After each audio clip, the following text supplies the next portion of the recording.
Hey YouTubers, Rival X Factor here, and I'm playing some Bazaar Conquest, and one of the questions I've been asked lately is, hey man, what's up with the Foregrip? That little guy sticking out there. Well, there is a wonderful website called simthic.com, which they pull the actual physical data for guns such as recoil, left, right, up, spread, multipliers, all kinds of crazy stuff. And now that I'm getting back into competitive mode and I'm scrimming daily, I need to find a combination on a per map basis based on ranges that's not going to give me basically a negative effect, right, for what I'm looking for. What am I looking for? I'm looking for the ability to shoot guys off of head glitch spots, because in the competitive world, the way it works is, obviously we're on Bazaar.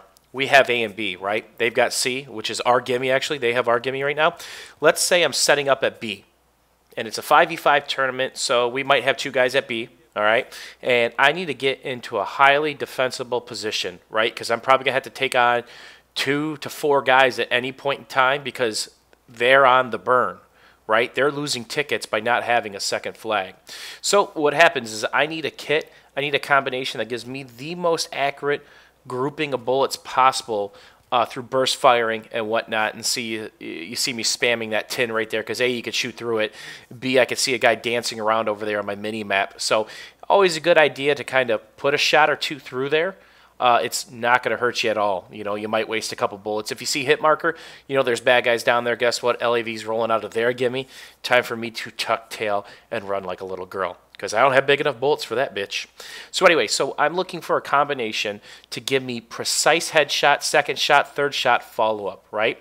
And this website, simthic.com, there is an amazing discussion going on there talking about how heavy barrel and foregrip should be best friends forever on a multitude of kits. Not all kits, but some of the suggestions are M16 for sure, AEK for sure. And there I peaked too far. Shouldn't have peeked there, should have sat still, let that mini-map light up, let people spot do their job instead of rushing over there thinking it's just one guy. So there's a mistake right there.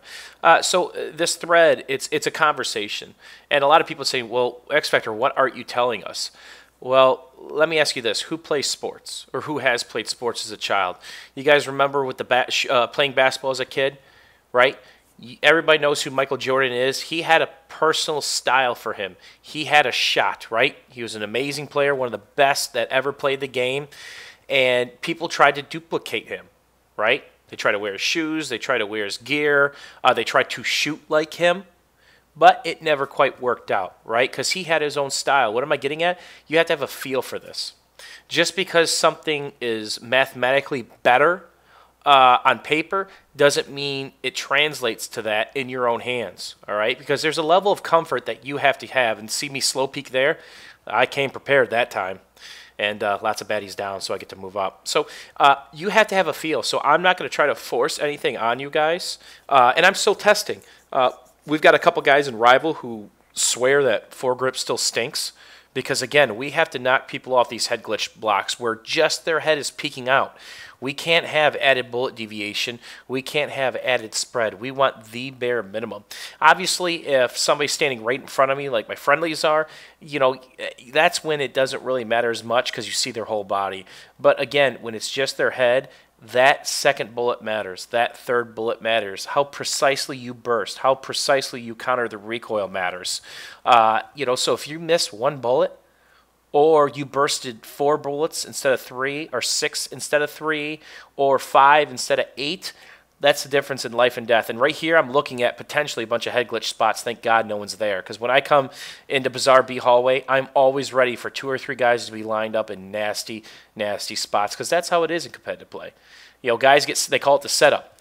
What's your setup? Do you put one in? Do you put one in tiles? Is which I'm spamming at right now, and I think I'm going to spam again. I'm in tires right now.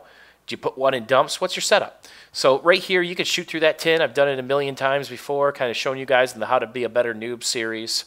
And you can get a lot of cheap kills that way. Obviously, that guy's just peeking right underneath, so that's a free kill.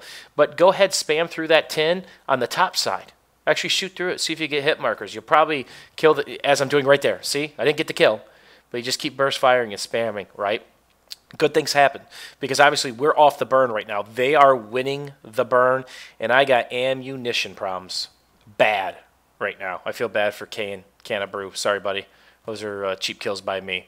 So down to the old pistolero, and not looking good for me because I'm about to kit switch to a low rate of fire kit with a not so good scope, which I probably shouldn't quick peek this, and I'm going to die here. So kind of a mistake. I should have sat back and res these guys to keep us on the burn. Even though I hit my first couple shots, it did not matter. There's two guys looking at me with higher rate of fire guns. All right. So what am I saying? Try the foregrip, because here's my thought process here. I might use M16 and 8K with foregrip on Bazaar, Sane, Metro. On the larger open maps on our rotation, I'm going to be using M16 without foregrip, AEK maybe without foregrip.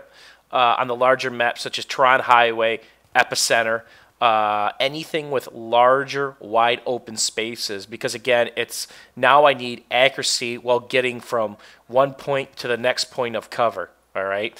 In Bazaar and Metro, there's all these nooks and crannies. There's cover everywhere, and most of your gunfights are close. They aren't far away.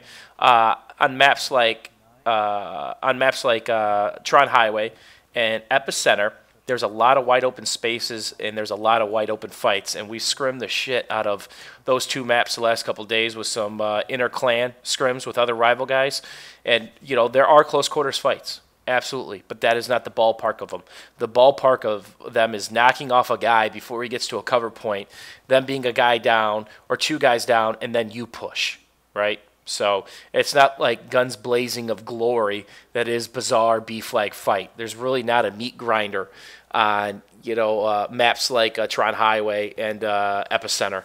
So I want you guys to try this, though. Don't take my word for it. And here I am scrambling for ammo. Try it out for yourself, because, again, it's about a feel. It's about a confidence. If you think you've got a bad kit, a bad combination, you're not going to shoot well. You're not going to perform because you don't have the confidence to take that shot or to stick your neck out, peek, and take a couple bullets there. Another thing I like to do here, which I don't think I do, is I actually shoot through that tin the reverse way. But how fast we're burning here, we're actually losing the burn again. I'm going to actually cross and get this body because that's important that we get the burn back, right? So that's actually worth me risking my neck there. So sometimes I shoot through that tin if I think they're guys and juice or tires, because that trick goes both ways. And here's a head glitch spot. If those guys come from the other way, they've got to come through a pretty nasty defensive spot that I have. And this match right now is really close. We have one flag in the middle. We're getting pressed from both sides, and we're losing another one, it looks like. So for me, I'm trying to kind of be campy but aggressive, because if I leave this area and get my head blown off, that's no good. Who else on my team is looking this way? We got a guy in tiles. We got a guy kind of camping the mall area, which is good for us.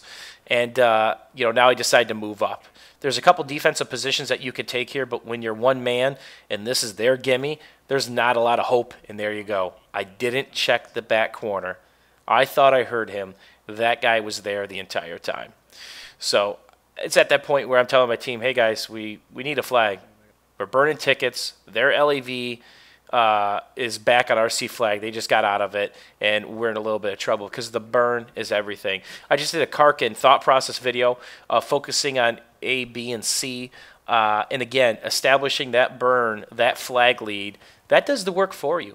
They can have some of the best killers in the world, but if they're down a flag, they're losing tickets. They are bleeding tickets, right?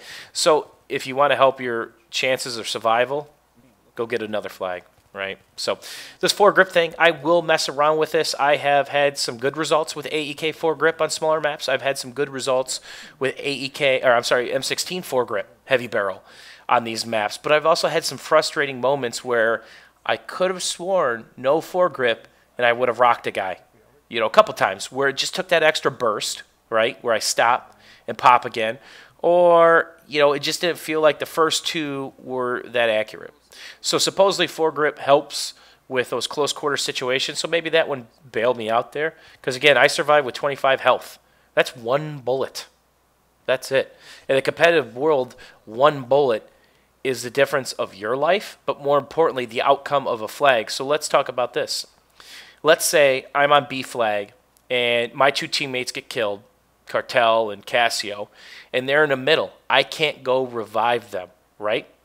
Somebody rushes me and I survive with 24 health. That's what I need. I don't need added bullet deviation. I don't need added spread, because I need the biggest advantage or no disadvantages when it comes to selecting a kit. I guess that's what's coming to is, it's not about the OP kit. It's about not having a kit with a disadvantage, a major disadvantage that people can exploit. People can't use shotgun slug in this league. So you get the quick peek, you're dead because they shot you in the head or the chest. But their disadvantage is they've only got so many rounds. If they miss that follow-up shot, they're probably going to miss because they're probably suppressed. They've already alerted you of, you've already been alerted to their presence, basically. So don't look for an official word on me with the Foregrip yet on what kits, but I will tell you what I'm kind of favoring as time goes on. And I have been kind of favoring this M16 with the Foregrip on smaller maps. I have been favoring the AEK with Foregrip on some of the other maps. But again, a lot of the rival guys aren't buying into this. And they're shooting people's faces off. I can't tell you how many times in 5v5 rival scrims where I've had my face shot off from the other side of the map in a matter of a split second, and there is no Foregrip on that gun. So we're talking minuscule differences, but it's our jobs, trying to be competitive and win on a consistent basis to find those minuscule changes and to see if there is an advantage there or disadvantage there. So don't forget, if you guys enjoyed this gameplay, learned something about how I play, to give me the old thumbs up and try the Foregrip yourself. I don't want you guys to hang on my words, because it's up to you at the end of the day. I make recommendations based on what I like. My sensitivities, my settings doesn't mean you guys have to follow in my footsteps. You guys need to figure out what's right for you, because we're all different. We all respond differently. We all shoot differently. We all like different things. I like boobs. You might like butts. Who knows, right? Thanks again, YouTubers, for supporting me, and we will see you soon.